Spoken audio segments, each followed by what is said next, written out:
Good evening, Speaker. Colleagues, to many Australians, the way Parliament works is a mystery. How do you actually get things done? And as an independent member of Parliament, it's my responsibility to represent the electorate, and I'm inspired by communities that take action. And tonight, colleagues, I will give you an example of a case study titled Getting Things Done the Indi Way. It's the third in a series of case studies, the first towards a totally renewable Indi and connecting community to Canberra. This case study showcases practical examples of how people from across the electorate have engaged with Canberra, how communities have used the parliamentary tools and their Member of Parliament to take actions on matters that are important to them.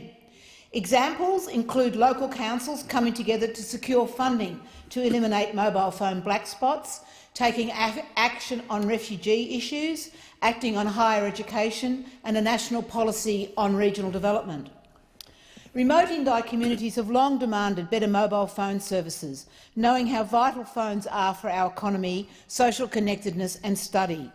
The community of Indi did not wait for the government to act. Together, through the Telecommunications Action Group, local government, businesses, emergency services, community groups and mobile network operators came together to form an electorate-wide strategy. The communities did the groundwork and government responded with 48 new and upgraded mobile base stations via the federal and Victorian government's mobile black spot programs, making us one of the top electorates nationally to eliminate black spots. Another example is the call from communities such as Rural Australians for Refugees for more humane treatment of refugees and asylum seekers. The government's asylum seeker policy has hit a raw nerve in Indi. There are regular protests outside my office and I receive thousands of emails demanding better treatment. As their representative, we have used parliamentary tools to advance the issue by supporting visits to Canberra, meeting with ministers, backing the Refugee Protection Bill 2018 introduced by Andrew Wilkie, and regularly asking questions in Parliament, holding the government to account and calling for a more humane solution.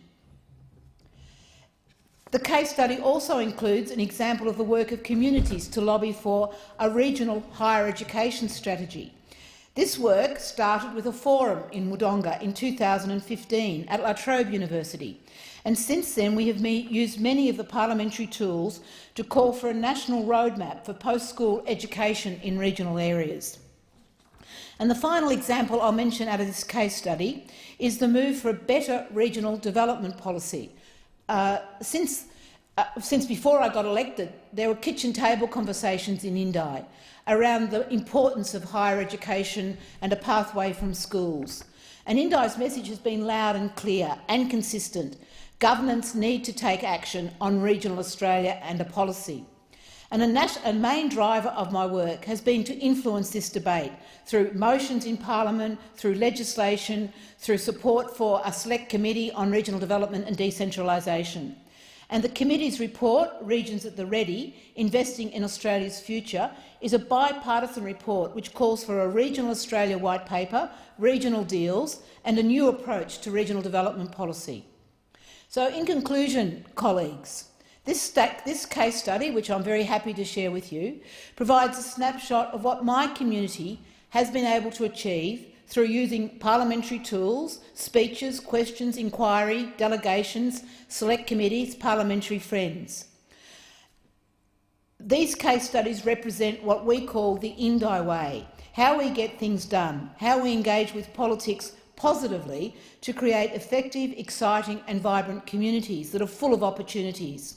I encourage my constituents to use their voice, to make it heard in Canberra and to use their Member of Parliament effectively. All three of these case studies are available from my electorate office in Wodonga and Wangaratta, and they're also online. Colleagues, my communities are ready to participate in the political and the democratic process. They are prepared to develop their own solutions to the issues they face, and they are looking forward to continuing to work with their Member of Parliament.